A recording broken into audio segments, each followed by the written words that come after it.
বাসর ঘরে বউকে বলা আমার প্রথম কথা ছিল, আমার আম্মা আমার জীবনের সবকিছু।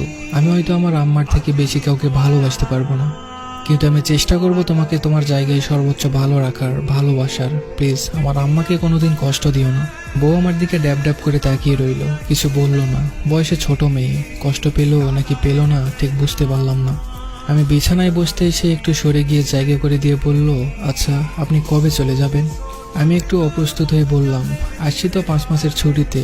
মেয়ে দেখতে দেখতে তো 1 মাস চলে গেল, বলতে পারো গুনে গুনে 4টা মাস আছে। এরপর আমি আমতা আমতা করে জিজ্ঞেস করলাম, আমি তোমার নামটা ভুলে গেছি, কি যেন ডাক নাম তোমার? বলল রিনি। নাম বলেই খিলখিল করে হাসতে লাগলো আর বিড়বিড় করে বলল, আল্লাহ এ কেমন বর, বউয়ের নাম জানি না। সিঙ্গাপুরে থাকার সুবাদে বহু সুন্দরী মেয়ে জীবনে দেখার সুযোগ হয়েছে, কিন্তু খিলখিল করে হাসলে একটা মেয়েকে এত ভয়ঙ্কর সুন্দর লাগতে পারে জীবনে প্রথম উপলব্ধি করলাম। হাসতে হাসতে তার চোখে পানি চলে আসছে, সে খুব সাবধানে পানি মুছে আবার হাসছে, আর আমি প্রথমবারের সবচেয়ে সুন্দরী হাসি মেয়ের প্রেমে পড়ে গেলাম। আমার পুরো জীবন ঋণীময় হয়ে গেল।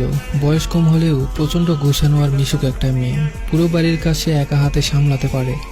আমার মা বোনের আরাম আয়েসের দিন ফিরে এলো, এতে অবশ্য রেনির কোনো আফসোস নেই। আমি যতদিন থাকলাম রেনিকে সাহায্য করলাম।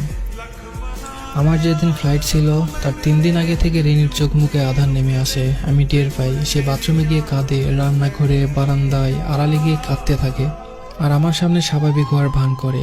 আমিও ভান করি। এই যে প্রিয়দের ছেড়ে যাবার কষ্ট প্রতিবার ভোগ করতে করতে আমি ক্লান্ত। মাত্র ইন্টার পাস করে দেশের বাইরে পাড়ি দিয়েছি জীবিকার তাগিদে। আব্বা মারা যাওয়ার পর ইচ্ছা থাকা সত্ত্বেও আর পড়াশোনা করতে পারিনি। 17টা বছর প্রবাসে জীবন কাটিয়েছি। এখন আর হাউমাউ করে দুঃখ গায়ে মাখাতে মন চায় না, মনকে পাথর করেছি। তবে এবার আমার পাথরে মন কেন যেন গলে যেতে চাই। সিঙ্গাপুরে আসার পর প্রতিনিয়তই বাড়িতে কথা হয়, আম্মার সাথে, ছোট বোন রেহানা আর রিনির সাথেও। এবার মনটা কেমন যেন ছটপট হয়ে আছে, কাজে মন বসে না, বারবার বাড়ির কথা মনে পড়ে। মাস 3 পর খবর পেলাম আমার রিনি মা হচ্ছে। খবরটা পেয়েছে আম্মার কাছে। অনেকবার চেষ্টা করার পরেও রিনির সাথে কথা বলতে পারলাম না সেদিন। সে লজ্জায় আমার সাথে কথা বলতে পারছে না। আম্মা হেসে কুটি কুটি হয়ে আর বলে, কেমন পোলাপান মানুষ দেখ, 2 দিন পর মা হইব আর এখন এমন করতেছে। আমি শুনি আর হাসি। আমার ভেতরে আনন্দরা হই হুল্লোড় করছে। জীবনে আসলে টাকার খুব দরকার। আজকে টাকার টান না থাকলে আমি দৌড়ে দেশে চলে যেতাম। আমার লাজুক বইয়ের লজ্জা ফোনে না ভাঙিয়ে তাকে জড়িয়ে ধরে ভাঙাতাম। একটা সময় ছিল ছোট পোশাক পরা বিদেশি সুন্দরীদের উপর চোখ চাইতে না চাইতে চলে যেত, কিন্তু এদেরকে এখন আমার ফ্যাকাশে লাগে। আমার নিজের ভিতর আমি অন্য আমিকে আবিষ্কার করতে থাকলাম। প্রায় খাতা কলম নিয়ে হিসাবে বসি।